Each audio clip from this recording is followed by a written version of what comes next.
तो मोदी जी अभी डमरू बजा रहे थे, जबकि यूक्रेन में बम बम हो रहा है और हमारे देश में डम डम हो रहा है। तो क्या कहना चाहेंगे इस पे आप?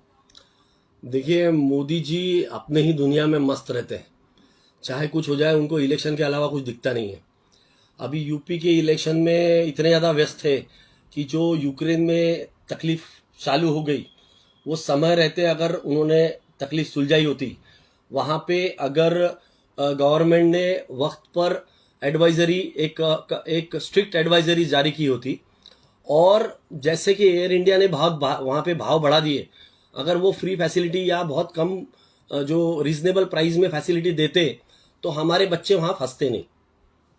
यूएस गवर्नमेंट ने 14 फरवरी को एकदम स्ट्रिक्ट एडवाइजरी जारी किए, वार्निंग दिया, और वहां से अपने बच्चों को इवैक्यूएट करवा दिया फ्री ऑफ चार्ज। तो वो पूरे निकल गए। हमारे 18,000 स्टूडेंट्स वहां पे फंस गए।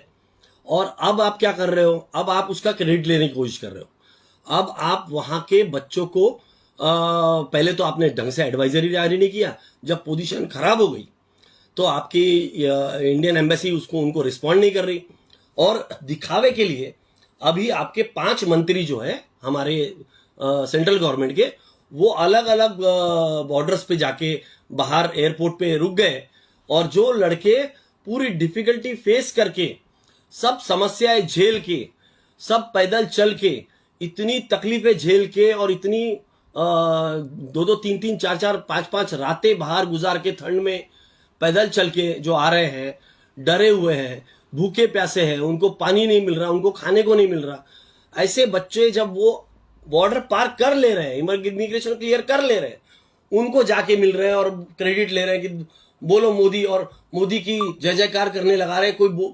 कोई करने के लिए तैयार नहीं है। आपने देखा होगा वीडियो, जो देखा होगा। और शर्म की बात है कि हमारा सेंट्रल मिनिस्टर, हाँ, इतने बड़े ज्योतिरादित्य सिंधिया, उनको वहां के एक सिटी के मेयर ने उनको इंसल्ट कर दिया, क्योंकि उनका बिहेवियर वैसा था। वो उसमें उसका क्रेडिट लेने की कोशिश कर रहे थे। तो उन्होंने बोला कि इन बच्चों को खाना मैं खिला रहा हूँ, इन बच्चों को जो शेल्टर दे रहा हूँ वो मैं दे रहा हूँ, और आप उसको क्रेडिट मत लीजिए। तो ये हाल है कि आप उसका क्रेडिट लेने की कोशिश कर रहे हैं। वहां के बच्चों के साथ में बुरा हाल हो रहा है, और ऐसे चीज में क्रेडिट लेना ये बिल्कुल भी अनजस्टिफाइड है, बहुत ही निंदनीय है।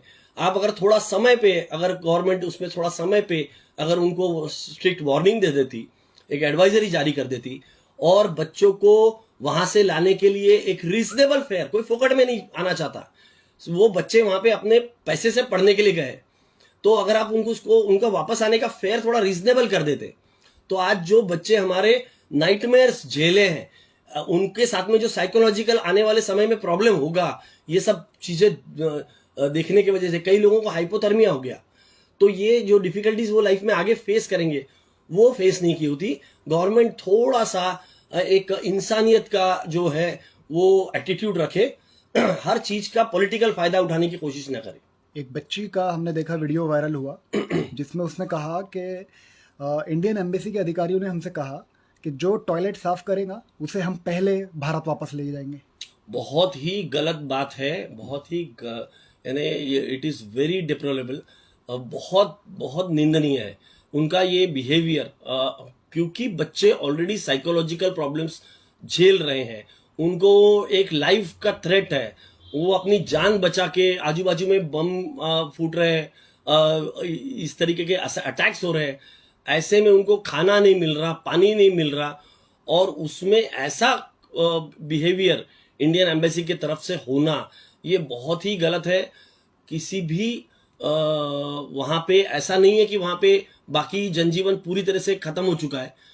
थ्रेट जरूर है, वॉर, अंडर वॉर है वो कंट्री, बट ये बच्चों के साथ में ये करना ये बहुत ही गलत है। इसके लिए उस एम्बेसी के जो भी एम्प्लॉयज है उस पर एकदम स्ट्रिक्ट एक्शन लिया जाना चाहिए। हमारे देश के बच्चे अपना देश छोड़ के यूक्रेन जाते हैं, बांग्लादेश तक जाते हैं। क्या विचार है आपका इस बारे में? देखिए हमारे देश में जो एजुकेशन का जो मेडिकल का जो एक्सपेंडिचर है वो बहुत ज्यादा है। हमारे देश में हमारे जो कॉलेजेस है वो छोटे छोटे हैं, जहां पे 100 सीट, 150 सीट, 50 सीट ऐसे सीट्स होते हैं। यूक्रेन की जो कॉलेजेस है, जो बाहर के कॉलेजेस है, ये बड़ी कॉलेज, बड़े बड़े कॉलेजेस है, जिसमें वहां पे एक साथ हजार हजार लोग पढ़ते हैं, तो रिलेटिवली उसका कॉस्ट कम हो जाता है। वो कॉस्ट कम होने की वजह से वो सस्ते में वहां पे एजुकेशन दे पाते हैं। ये चीज हमारे गवर्नमेंट ने समझना चाहिए। पर हमारी ये जो पिछले 8 साल से यहाँ पे गवर्नमेंट चल रही है, वो गवर्नमेंट का पूरा फोकस जो है वो सब पूरा का पूरा एडवर्टाइजमेंट की तरफ ज्यादा है। कोई भी चीज करने का कम और दिखाने का ज्यादा। ये 3,000 करोड़ रुपए खर्चा कर देते हैं पटेल जी की मूर्ति के ऊपर, पर हॉस्पिटल नहीं बनाते। अगर ये कर लेते तो आज जो हमारी मौतें हुई है कोविड में, वो नहीं होती। तो ये इस तरीके का जो एटीट्यूड हमारे गवर्नमेंट का, सेंट्रल गवर्नमेंट का, मोदी जी का है कि सिर्फ इलेक्शन रहा, यानी पूरा वो बाकी और कोई चीज नहीं देखते। वो सिर्फ उनका फोकस इलेक्शन की तरफ ही होता है, और ये इलेक्शन खत्म होगा तो अगले इलेक्शन की तरफ फोकस हो जाएगा। यानी करना क्या है आपको प्रधानमंत्री बनके, तो हमको इलेक्शन कैसे जीतना, कैसे चुनी हुई गवर्नमेंट को गिराना, कैसा लोगों को ये जो एमएलए जो है इनको कैसा धमका के प्रेशराइज करके उनको खरीदना, यही चीज में उनका पूरा ध्यान होता है। डेवलपमेंट के तरफ कोई ध्यान नहीं है, एजुकेशन के तरफ ध्यान नहीं है। तो ये जो डेवलपमेंट एजुकेशन का जो मामला है, ये इग्नोर हो रहा है। इसी का नतीजा है कि हमारे स्टूडेंट्स जो है, जैसा बांग्लादेश, जैसे शर्म आने वाली बात है कि हमारे 5,500 स्टूडेंट्स बांग्लादेश में है। करीबन 5,500 students are studying in Bangladesh. एक जमाने में आप क्या थे और बांग्लादेश क्या था, आज बांग्लादेश आपसे ऊपर निकल गए। तो ये शर्म आने वाली बात है कि आपके बच्चे बांग्लादेश तक के पढ़ने जा रहे हैं। तो आप अगर चाहो, आपकी यहाँ पे मेडिकल फैसिलिटी ऐसे बन सकती है कि हमारे देश का जो डॉक्टर्स का जो रिक्वायरमेंट है, वो हमारे देश के इंस्टीट्यूट्स ही वो पूरा कर सके, हमारे देश के हॉस्पिटल्स और हमारे देश के मेडिकल कॉलेज पूरा कर सके। उसके लिए आपको ज्यादा से ज्यादा फैसिलिटी देनी पड़ेगी। एजुकेशन के का बजट बढ़ाना पड़ेगा। पिछले जब से मोदी जी आए तब से एजुकेशन का बजट कम होते जा रहा है। आप हर बजट में देख लीजिए, एजुकेशन की तरफ जो रिक्वायर्ड पैसा देने का था, वो उसका परसेंटेज कम होते जा रहा है। तो ये इसी वजह से ये हाल है आज हमारे, कि हमारे बच्चों को बाहर जाके पढ़ना पड़ रहा है। पहले भी जाते थे, ऐसा नहीं था कि पहले नहीं जाते थे, पर अभी संख्या इतनी ज्यादा बढ़ गई है कि 26,000 बच्चे हमारे चाइना में, यूक्रेन में 18,000 बच्चे, तो लाख बच्चे बाहर ही पढ़ रहे हैं हमारे, लाखों। जबकि 78,000 सीट्स है हमारे पास में, रिक्वायरमेंट 2 लाख 3 लाख की है। तो वो रिक्वायरमेंट पूरी करने के लिए बच्चे बाहर जा रहे हैं। ऐसा नहीं है कि वो बच्चे कमजोर बच्चे, या उनको वो बहुत सारे लोग उनको क्रिटिसाइज कर रहे हैं कि जो बच्चे यहाँ फेल हो जा रहे हैं वहां पढ़ने जा रहे हैं। ऐसा नहीं है। वो वहां से डिग्री लेके आपके यहाँ पे एग्जाम देते, तभी वो एलिजिबल डॉक्टर्स बनते हैं, और they are very good doctors, very good surgeons. So I totally, मैं बहुत ज्यादा इसकी कड़ी बहुत भत्सना करता हूं ये स्टेटमेंट्स की, उनके जो सोशल मीडिया के ऊपर आ रहे हैं कि ये बच्चों को ब्लेम किया जा रहा है कि तुम गए तो तुम देखो अपना।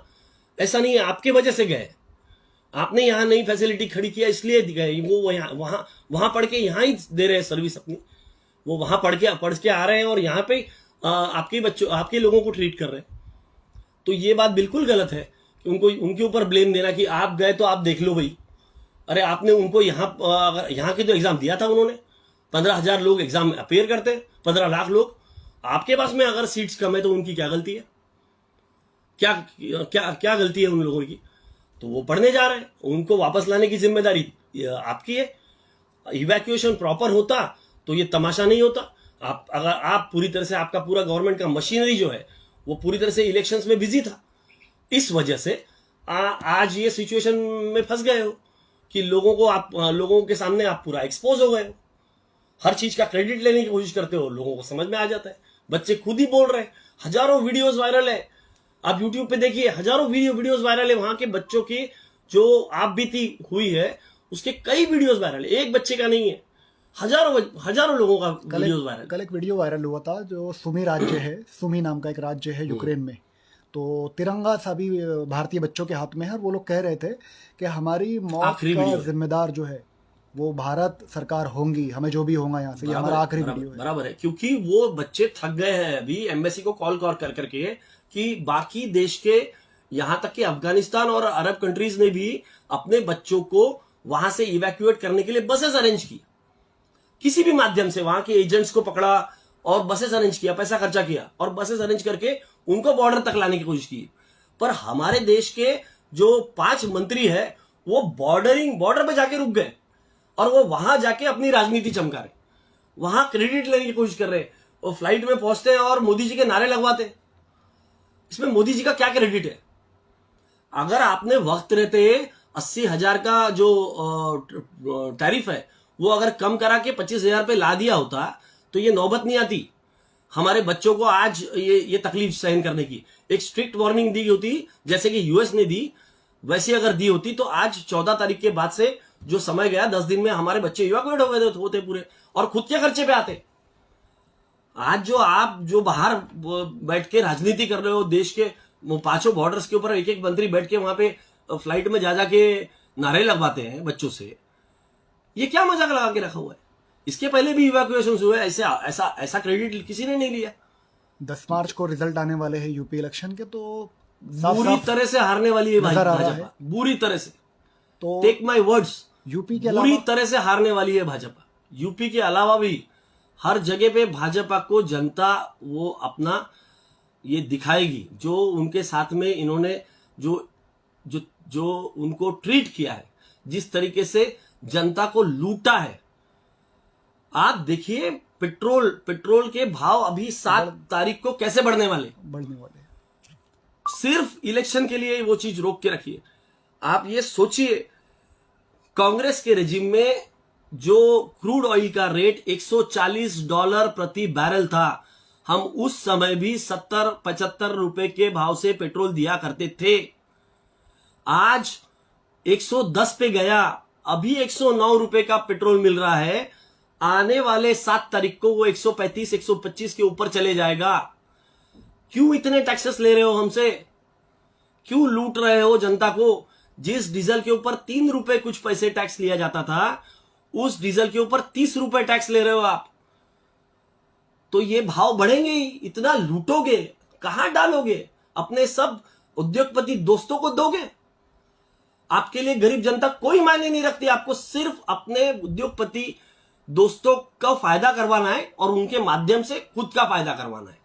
यही है, यही टोटल जो पिक्चर है बीजेपी की, वो यही है।